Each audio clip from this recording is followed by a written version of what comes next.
മഹാരാഷ്ട്ര തദ്ദേശ തെരഞ്ഞെടുപ്പിൽ മഹാസഖ്യത്തിന് വൻ തിരിച്ചടി. 288 തദ്ദേശ സ്ഥാപനങ്ങളിൽ 207 BJP നയിക്കുന്ന മഹായുതി സഖ്യം തൂത്തുവാരി. മഹാസഖ്യത്തിന്റെ പ്രകടനം വെറും 44 സീറ്റിൽ ഒതുങ്ങി. വിവരങ്ങളുമായി ER രാഗേഷ് ചേരുന്നു. രാഗേഷ്, ഈ തദ്ദേശ തെരഞ്ഞെടുപ്പിലെ തിരിച്ചടി സംസ്ഥാന രാഷ്ട്രീയത്തെ ഏത് രീതിയിലായിരിക്കും സ്വാധീനിക്കാൻ പോവുക? തെരഞ്ഞെടുപ്പ് ഫലത്തിന്റെ ഒരു ഷോക്ക് എത്രത്തോളം ഉണ്ട് മഹാസഖ്യത്തിന്? ശ്രീജ, 2024 ലോക്സഭാ തെരഞ്ഞെടുപ്പിന് ശേഷം മഹാസഖ്യത്തിന് മഹാരാഷ്ട്രയിൽ വലിയ തിരിച്ചടിയാണ്. കാരണം 2024 ലോക്സഭാ തെരഞ്ഞെടുപ്പിൽ വലിയൊരു തിരിച്ചുവരവ് മഹാസഖ്യം നടത്തിയിരുന്നു. 48 ലോക്സഭാ സീറ്റുകളിൽ 30 ജയിച്ചത് മഹാസഖ്യമായിരുന്നു. പക്ഷേ തൊട്ടടുത്ത മാസങ്ങളിൽ നടന്ന നിയമസഭാ തെരഞ്ഞെടുപ്പിൽ അതല്ലായിരുന്നു സംസ്ഥാനത്തിൻ്റെ ചിത്രം. 288 അംഗ നിയമസഭയിൽ ഏതാണ്ട് 235 സീറ്റെന്ന് മഹായുതി സഖ്യം, BJPയും ശിവസേനയും ഒക്കെ ഉൾപ്പെടുന്ന മഹായുതി സഖ്യം നേടി. ഇപ്പോൾ വീണ്ടും തദ്ദേശ തെരഞ്ഞെടുപ്പ് ഫലം കൂടി പുറത്തു വരുമ്പോൾ വലിയ വിജയം നേടിയിരിക്കുകയാണ് മഹായുതി സഖ്യം. അതായത് മുനിസിപ്പൽ കൗൺസിൽ, ഒപ്പം തന്നെ നഗർ പഞ്ചായത്ത് എന്നിവിടങ്ങളിലേക്കാണ് ഇപ്പോൾ 2 ഘട്ടങ്ങളിലായി വോട്ടെടുപ്പ് നടന്നത്. അതിൽ തന്നെ 288 തദ്ദേശ സ്ഥാപനങ്ങളിലേക്ക് നടന്ന തെരഞ്ഞെടുപ്പ് ഫലം നോക്കുമ്പോൾ 207 വിജയിച്ചിരിക്കുന്നത് മഹായുതി സഖ്യമാണ്. പാർട്ടി തിരിച്ചുള്ള കണക്ക് നോക്കുകയാണെങ്കിൽ BJP വലിയ നേട്ടം ആണിപ്പോൾ ഉണ്ടായിരിക്കുന്നത്. 117 ഇടങ്ങളിൽ അവർ വിജയിച്ചു. ഏക്നാഥ് ഷിൻഡെയുടെ ശിവസേന 53 ഇടങ്ങളിൽ വിജയിച്ചു. NCP അജിത് പവാർ വിഭാഗം 37 ഇടത്ത് വിജയിച്ചു. എന്നാൽ മഹാസഖ്യത്തിൻ്റെ കണക്കുകളിലേക്ക് വരികയാണെങ്കിൽ മോശം പ്രകടനമാണ്. 44 ഇടത്ത് മാത്രമേ അവർക്ക് വിജയിക്കാൻ സാധിച്ചിട്ടുള്ളൂ. അതിൽ തന്നെ 28 ഇടങ്ങളിലും വിജയിച്ചിട്ടുള്ള കോൺഗ്രസ് ആണ്.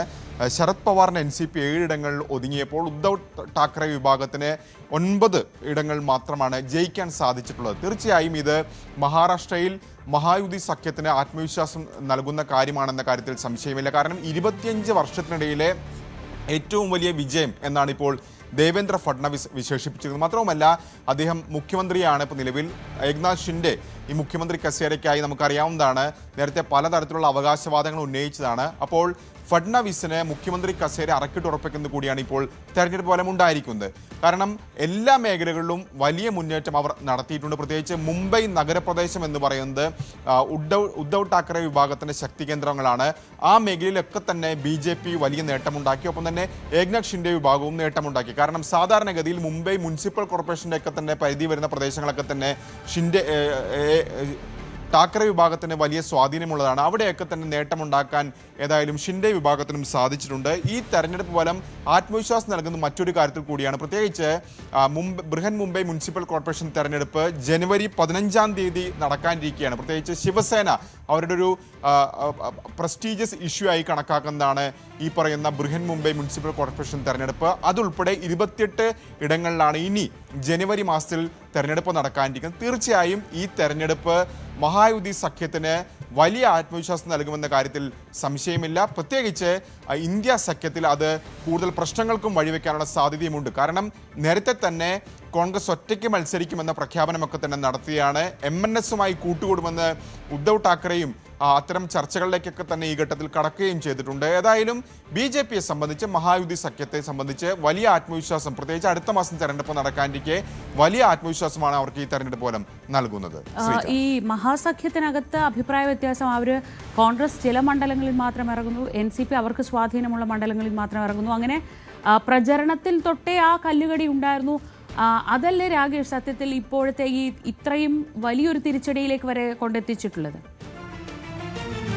അതെ ശ്രീജ, ഈ കണക്കുകൾ നോക്കുമ്പോൾ അത്തരം വലിയ തിരിച്ചടി, ഏകോപനമില്ലായ്മ അവരെ വലിയ തോതിൽ ബാധിച്ചിട്ടുണ്ട്. പ്രത്യേകിച്ച് അവർ കഴിഞ്ഞ നിയമസഭാ തെരഞ്ഞെടുപ്പ് നോക്കുകയാണെങ്കിൽ അധികാരത്തിൽ തിരിച്ചു വരാൻ കഴിയുമെന്ന് പ്രതീക്ഷിച്ചാണ്. പക്ഷേ അതല്ല കണ്ടത്. പക്ഷേ ഇപ്പോഴത്തെ കണക്കുകൾ നോക്കുമ്പോഴും അവർക്ക് വലിയ തിരിച്ചടിയാണ് ഉണ്ടായിരിക്കുന്നത്. ഇപ്പോൾ എല്ലാ മേഖലകളിലും വലിയ തിരിച്ചടി ഉണ്ടായിരിക്കുന്നതാണ് കാണുന്നത്. കാരണം വെസ്റ്റേൺ മഹാരാഷ്ട്ര നോക്കുകയാണെങ്കിൽ അവിടെ NCPയുടെയും ഒക്കെ തന്നെ കോൺഗ്രസിൻ്റെയും ഒക്കെ തന്നെ ശക്തി കേന്ദ്രങ്ങളായിരുന്നു. അവിടെ വലിയ തിരിച്ചടി അവർക്ക് ഉണ്ടായിട്ടുണ്ട്. BJP മുംബൈ മേഖലകളിലും കൊൺകം മേഖലയിലുമൊക്കെ തന്നെ വലിയ മുന്നേറ്റം നടത്തിയിരിക്കുന്നതായി കാണാൻ സാധിക്കുന്നു.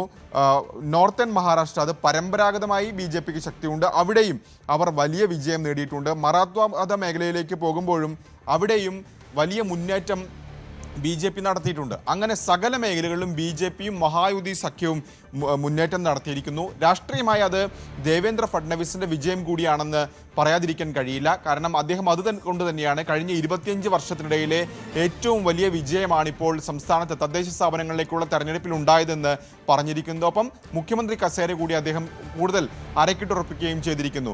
ഇതിനേക്കാൾ ഏറ്റവും പ്രധാനപ്പെട്ടതായി വരുന്നത് ഇത് അടുത്ത മാസം നടക്കാനിരിക്കുന്ന മുനിസിപ്പൽ കോർപ്പറേഷൻ തെരഞ്ഞെടുപ്പുകളിൽ വലിയ ആത്മവിശ്വാസം നൽകുന്നതെന്നാണ്. പ്രത്യേകിച്ച് ബൃഹൻ മുംബൈ മുനിസിപ്പൽ കോർപ്പറേഷൻ എന്ന് പറയുമ്പോൾ അത് ഏതാണ്ട് സംസ്ഥാനങ്ങളുടെ ഒക്കെ തന്നെ സമാനമായ രീതിയിൽ വലിയ ബജറ്റുകൾ കൈകാര്യം ചെയ്യുന്ന ഒരു കോർപ്പറേഷനാണ്. അത് ശിവസേനയുടെ തട്ടകമാണ് എല്ലാ കാലത്തും. 2017 ഇതിനു മുമ്പ് അവിടെ തെരഞ്ഞെടുപ്പ് നടന്ന, അതിനുശേഷം തെരഞ്ഞെടുപ്പ് നടന്നിട്ടില്ല. അപ്പോൾ വീണ്ടും ഒരു തെരഞ്ഞെടുപ്പിലേക്ക് പോകുമ്പോൾ അത് BJPക്ക് ഉണ്ടാക്കുന്ന ആത്മവിശ്വാസം വളരെ വലുതായിരിക്കും. കാരണം കഴിഞ്ഞ ലോക്സഭാ തെരഞ്ഞെടുപ്പ് നോക്കുകയാണെങ്കിൽ ഈ മുംബൈ നഗരപരിധിയിലെ മണ്ഡലങ്ങളിലൊക്കെ തന്നെ ശിവസേന, പ്രത്യേകിച്ച് ഉദ്ധവ് ഠാക്കറെ ശിവസേന അവരുടെ ആധിപത്യം ഉറപ്പിക്കുന്നതാണ് കണ്ടത്. ആ മേഖലയിലേക്കാണ് ഇപ്പോൾ വലിയ കടന്നുകയറ്റം നടത്തിയിട്ടുള്ളത്. കാരണം ഏക്നാഥ് ഷിൻഡെ പോയതിനു ശേഷവും മുംബൈ ഞങ്ങൾക്ക് നഷ്ടപ്പെട്ടില്ല എന്ന് നേതാക്കൾക്ക് പറഞ്ഞതായിരുന്നു ആ ലോക്സഭാ തെരഞ്ഞെടുപ്പ് ഫലം. പക്ഷേ കഴിഞ്ഞ നിയമസഭാ തെരഞ്ഞെടുപ്പ് ഫലം ഒക്കെ തന്നെ അതിനുശേഷം ഇപ്പോൾ നടക്കുന്ന തെരഞ്ഞെടുപ്പ് ഒക്കെ തന്നെ അതങ്ങനെയല്ല ചിത്രം എന്നുകൂടി തെളിയിക്കുകയാണ്. അതുകൊണ്ട് തന്നെ സ്വാഭാവികമായും പ്രചാരണ രീതിയിലൊക്കെ തന്നെ വലിയ മാറ്റങ്ങൾ ഇനി മഹാസഖ്യം നടത്തേണ്ടി വരും. എങ്കിൽ മാത്രമേ ഒരു ശക്തമായ പ്രകടനം കാഴ്ചവെക്കാൻ വരും തെരഞ്ഞെടുപ്പുകൾ അവർക്ക് സാധിക്കുകയുമുള്ളൂ. ശരി, വലിയ തിരിച്ചടിയാണ് മഹാസഖ്യം നേടിയത്. അതേസമയം മഹായുതിയാകട്ടെ ഏകോപനത്തോടെയുള്ള പ്രചരണവുമായി മുന്നോട്ട് പോയി അതിൻ്റെ ഒരു ഫലം അവർക്ക് തെരഞ്ഞെടുപ്പിൽ ഇപ്പോൾ കിട്ടുകയും